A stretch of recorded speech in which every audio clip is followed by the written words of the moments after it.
So I wish you good luck, Godspeed, and thank you once again for inviting me here. And I don't know what you will say when you go home.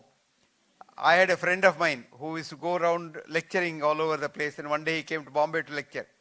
And his lecture was in a hall near the fort, but he didn't know where the hall was. So he got out in the morning, being a Sunday, he wanted to write a letter to his wife at home. So he wrote a letter, went out and looked around.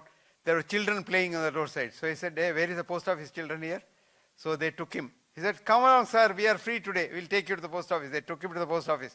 So he posted a letter on his way back because he had a good education. He said, I must do something for these children who helped me. So he wanted to buy some chocolates. So he went to the shop and tried to put his wallet. It was in the room. So he told the children, my dear children, I'm sorry, I don't have money to buy you a chocolate. But today I'm giving a speech in the evening. It's 100 rupees per seat.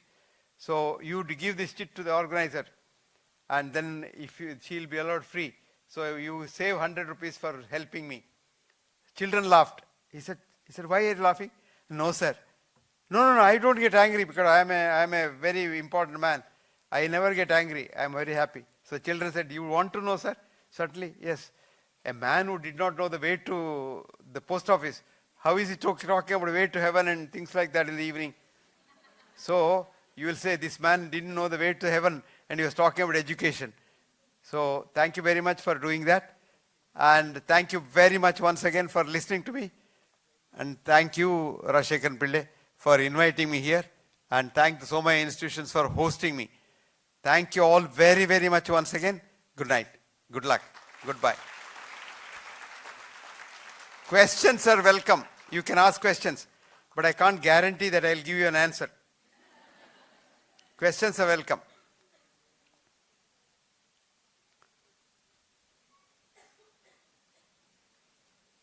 Sardarji, theek hai?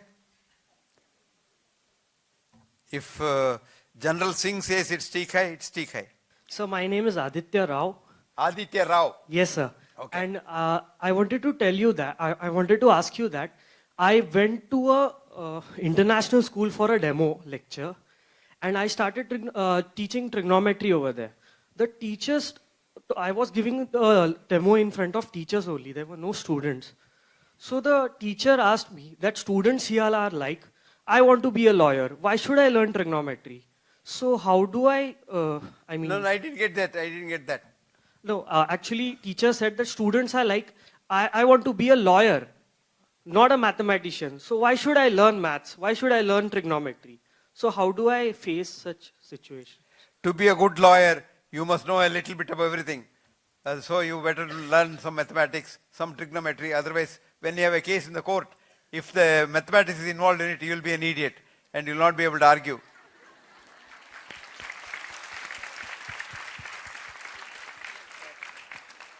So education must be a little more broad-based.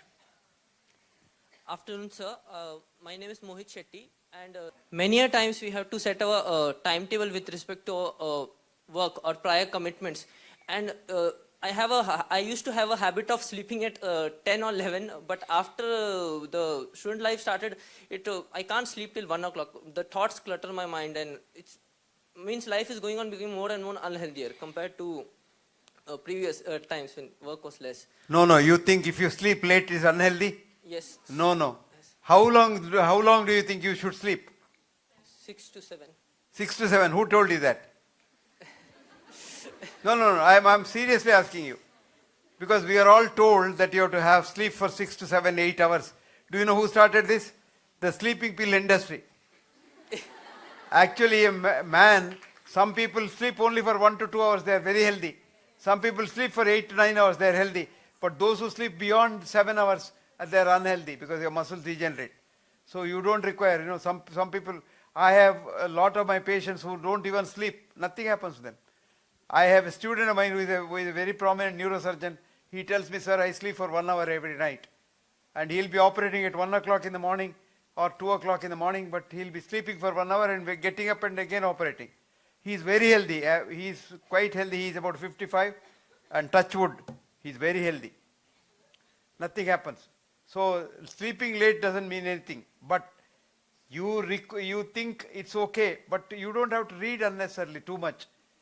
I still remember as a student I have never slept beyond I have never slept after 9 o'clock. I always sleep at 9 o'clock. And I get up at about 4 o'clock, of course, because morning is a very nice time.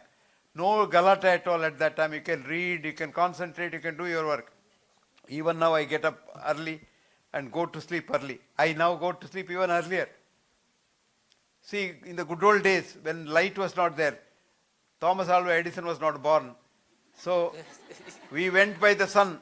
So our ancestors, they slept when the sun set and they woke up when the sun rose. But otherwise night was just dark. So they slept as soon as the sun set. They slept as soon as the sun came down, and then slept for about 4 hours. Then they woke up.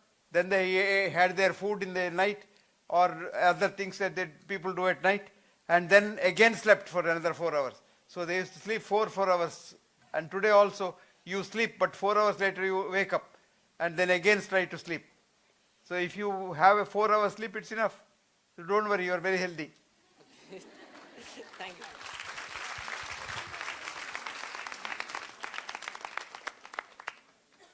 Shetre, correct? Yes, sir, correct.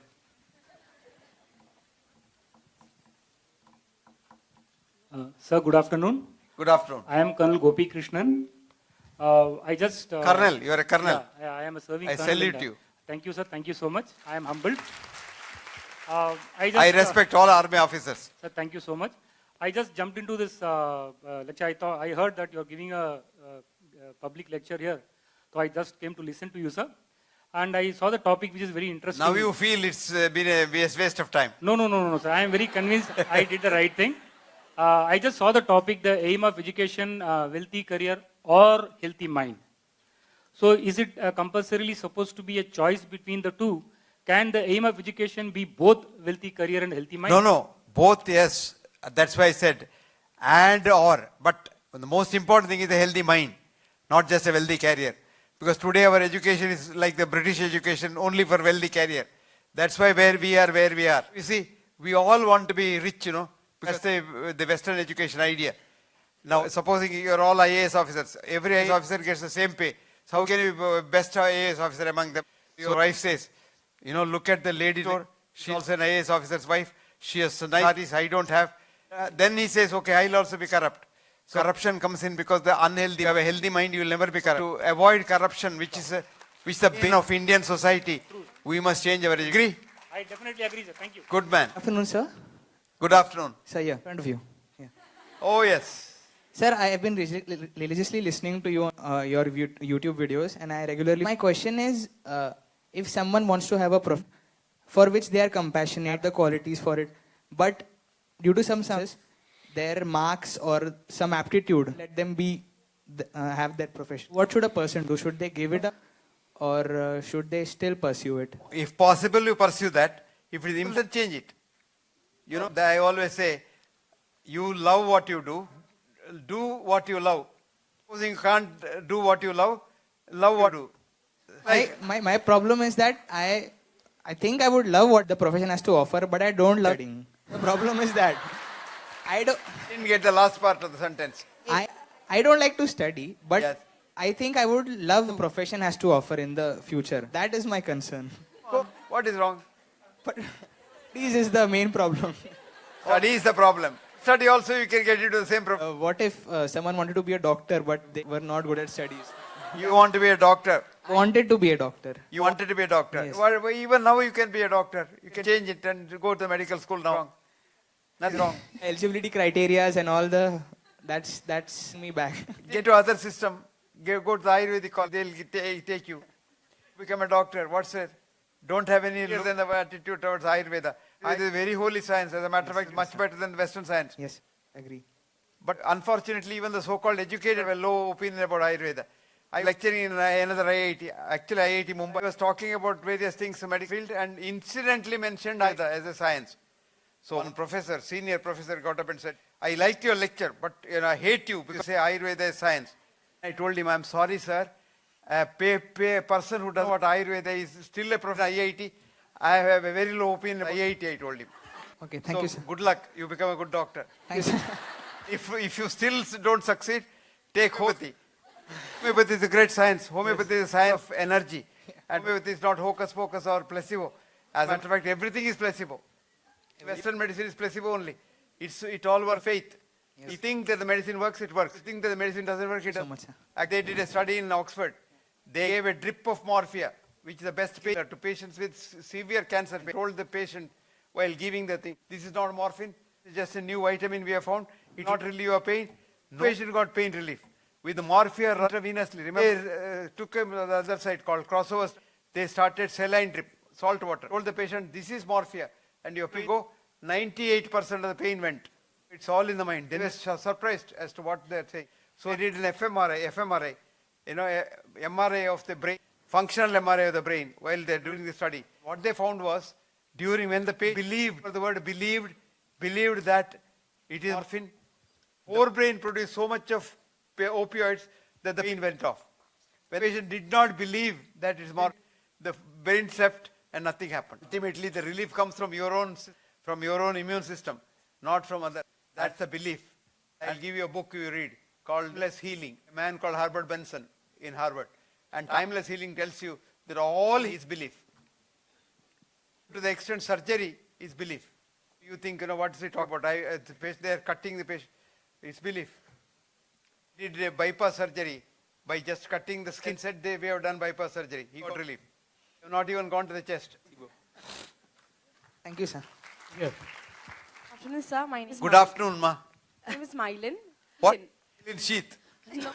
I wanted to ask you a question. You go for a job, for example, they first tell you once you're hired, you studied, keep it aside, and now learn what we want to teach you. Generally, our education system, what we learn, for example, in physics, or all learning something which was used ago, and today what we're using it is all natural.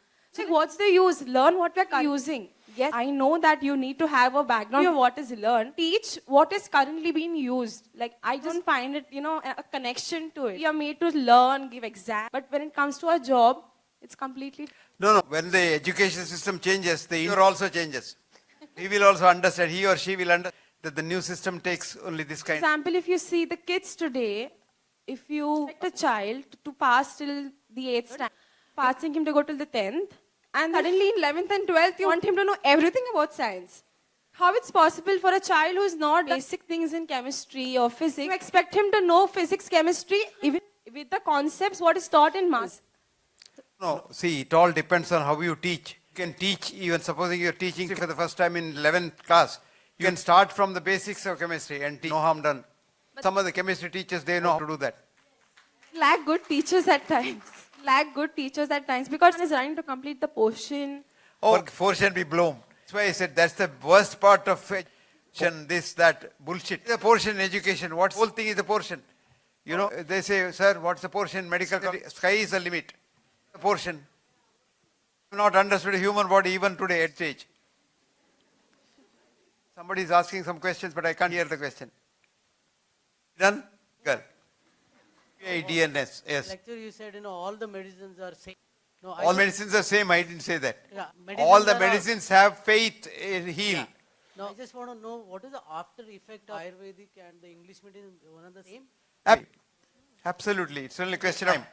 There won't be any problem of having Ayurvedic in case of, English medicine. Told you which you didn't, you missed the part. This is what happens, what I said in the beginning is important is to find out what's the disease. Medicine is not important. If you find out what the disease, and most of the time disease corrects itself, medicine is a placebo. Placebo, in Latin it means I please, just to please the mind, to have faith, okay? So it doesn't matter what medicine it is, it's a placebo. Good afternoon, sir. Good afternoon, ma. My name is Smita Matthew. Smita. Yes, sir. Good name. Thank you, sir. Sir, I've had the privilege of listening to you when you came as a NAC auditor in D.Y. Patil University in 2009. Work with them. And one of my former I have colleagues, forgotten that.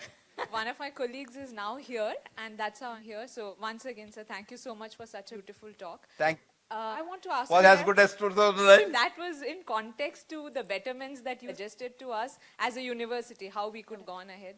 It's totally different, and it has been very Thank you. Thank My you. question to you is, we are a lot of teachers here. You have been a prolific teacher, okay? I know. Anyway, I heard so, sir. I I've am been to teacher for Chennai. half a century. Yes, it's in my blood.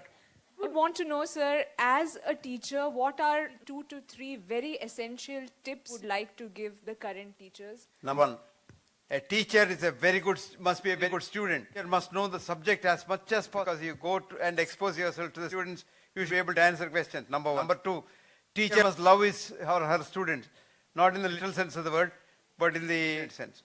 Three, teacher must be a good example to students. You can't preach something and do practice. Students look through you as a teacher. Seen teachers saying in the class, don't smoke, and then going to the room and then smoking there. Then students see that. You know, a lot of parents who drink at home, and when the son comes, they say, hey, do your homework, go. That child will he doesn't believe you after that. He will some money from your pocket, go to the and drink. Don't do that. You must be very honest. You must walk your talk. That's the Indian. Vakevam, kritevam, sajavam, kritevam, durjanam. You know what culture is? It's not about dancing and literature. It is what you do when no one looks at you. So if you do something in private, you must do the same thing in public. You must preach what you practice. Then it will have faith in you. Thank you so much, sir. Morning, sir. Good morning, ma. Where are you? Doesn't matter. Good afternoon or good morning, because you know in the English system you say good morning when it's the morning. American system you say good morning when you see a person. In the evening also you say good morning for the first time. Yes, I see you now with the red dupatta. Go on. My question was, you just said that it is what we believe. So, regarding the morphine example, what you gave. So, About what? the morphine, I guess, I don't know. I'm not much science. Morphine exam, yes. Yeah, so sorry.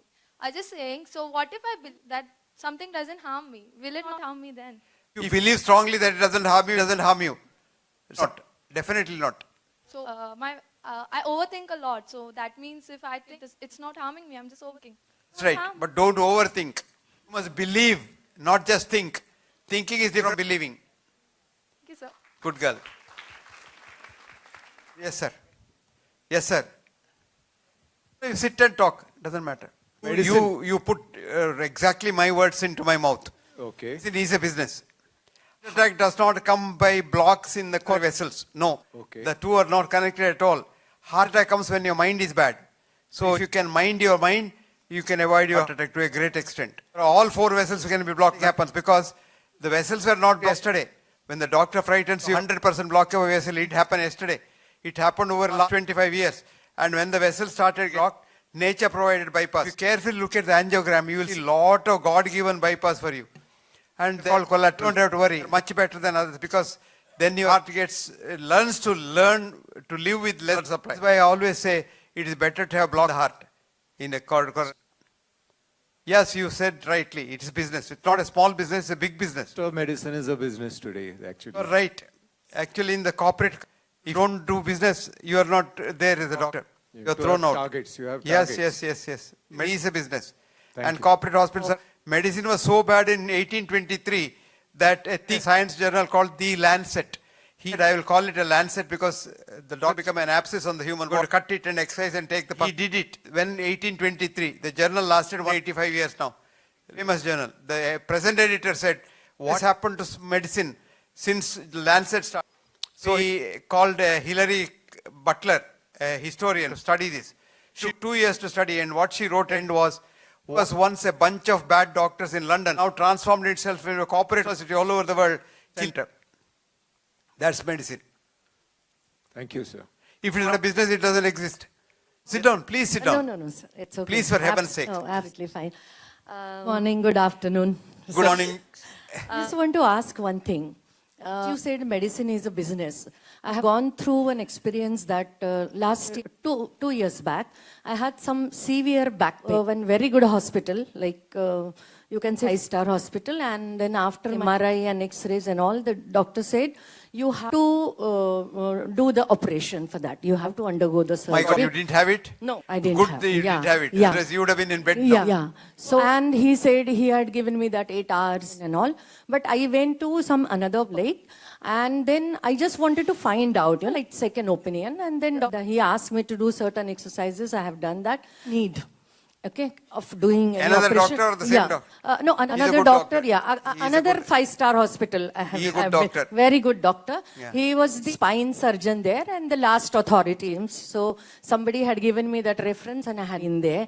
So, and again, this year, I had gone to another regular orthopedics, not to the, you can say that so-called, and that third doctor also said no need of operation. How can that person, that doctor had suggested? So this is the story. Now I just want to know that since you are a great person, I just want to know. I'm a human being. No, sir. A patient has got that right to ask before on the operation table. I just want to know that exactly what had happened. Any rule is there in your medical ethics? This had happened for many people, even geography, angioplasty. So many people, they are suffering through this. As I said, medicine is nothing but business. So as a common people, rather human beings, do we have any that kind of system that we can just out whether this operation is needed, where really there is a blockage, or again will flow in the stream? I really want to question. Solution as a patient. Number one, submit yourself to surgery on one opinion. Take a second opinion. Because medical can take, if something goes wrong, you can survive. But surgery, if supposing they operated on your back, you have lost your power in the limbs. I have a doctor who went this kind of a surgery because I always never go for back surgery. He's completely paralyzed now. He's in bed. Poor chap has no wife also, so he's in real trouble. He was my old student, but he's in real deep trouble. Now, the other thing I would like to say, if you have a backache, never see a doctor. A physiotherapist. He will cure you with some physiotherapy. I give you an example. I had a patient in who came to see me with the backache. Said, this man requires a physiotherapist. I called physiotherapist and said, examine him. And he came back and told me, sir, I told him to remove thick purse from his back pocket. His pain is gone, sir. You have a thick purse at the back. When you sit, it presses on your sciatic nerve. You get a back pain completely. If the purse is removed, the pain gone. You must have a sensible doctor. Never surgery, any kind of surgery, with one opinion. But they'll trick you.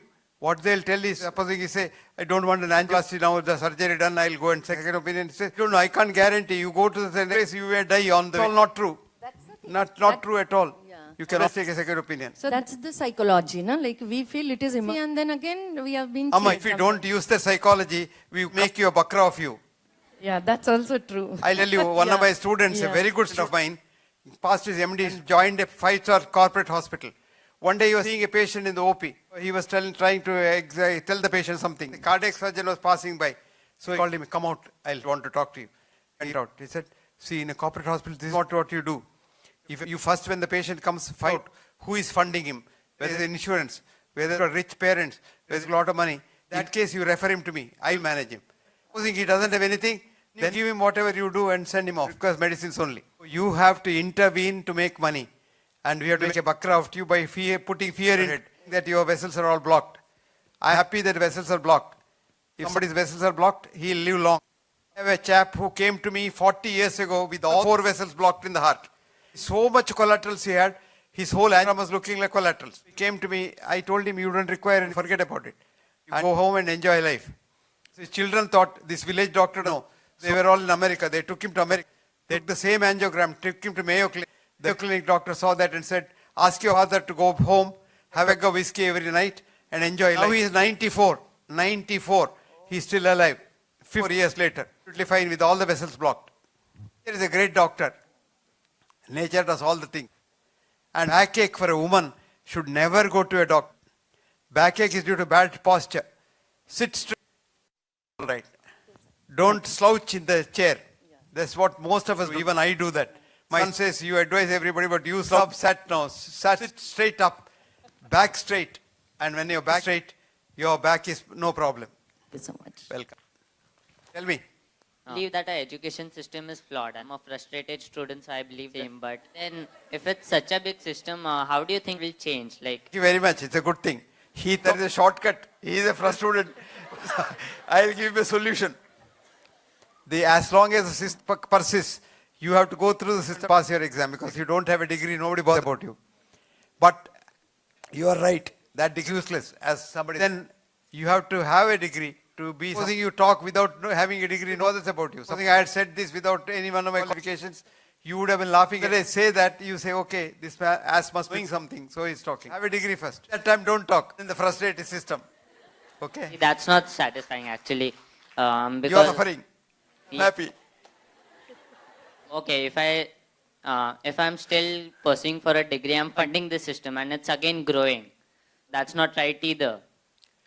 Oh, you are helping the system as long as the system exists. Can't change the system alone. The system has to change on its own. We are trying to change the system if possible.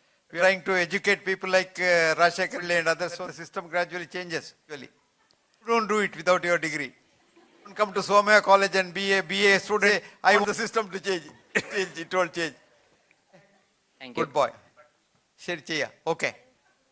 Yes, we'll call it a day. One more. Okay. Last question.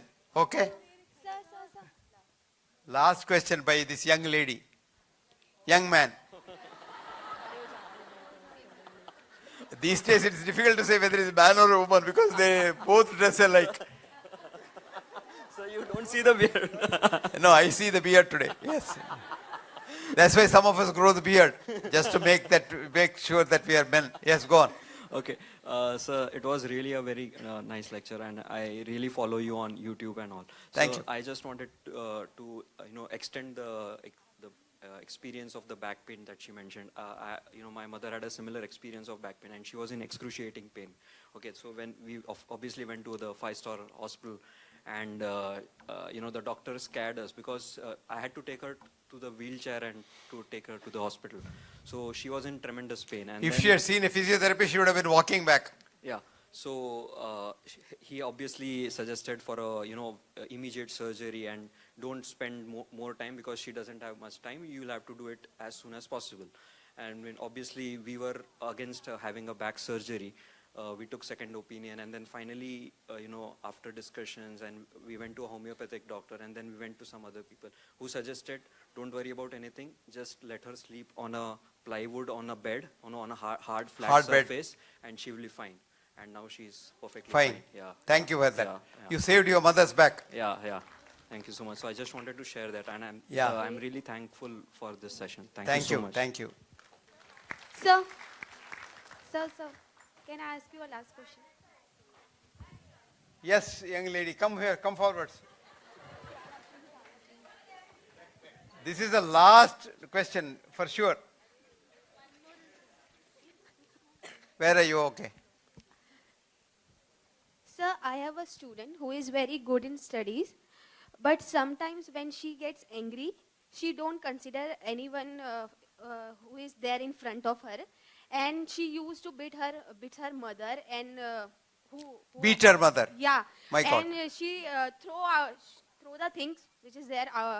So how to control such students? No, They thank are you. very hyperactive. You must consult a psychologist. Number one. Number two, anger, you must know, and danger are very close to each other. One letter only. You add D in front of anger, it becomes danger. So anger is always danger. Yeah. So you must consult a good psychologist to counsel her. Poor thing, next time won't beat her mother. Okay. Unless the mother has been beating her unnecessarily when she was a child. Yeah. She wants to give it back to her in the same coin. Yes. Okay. Pari, tell us. Yes. Anything else? Sir, second question I want to ask you. Said recently I finished my internship, and the most problem that I faced is that whenever I used to enter in the class, the students sometimes they get very active or they are out of control as they see the new face in the class, and they used to cross the fine line between the student and the teacher, and they used to get very free. So how to handle that situation? No, you must learn to handle this. It won't come overnight. You can't teach that. You must know how to control your students. Number one, as I told you, the simple thing is, you must be very good in your subject. So they respect you. Next time you enter the class, they stand up. You should be able to command respect from the students, not demand. If you go to the class and say, you must all stand up when I come in, that's called demanding respect. Nobody will respect you. So command respect, number one. Number two, love your students. And number three, think that students always have some, idiosyncrasies. So they are not all a set of robots like our education system wants us to be. No, we are human beings. So we have our idiosyncrasies. That's okay. Why are you worried about what the students do? You ignore them. Okay? TK. Good night. Good luck. Thank you, Goodbye. sir.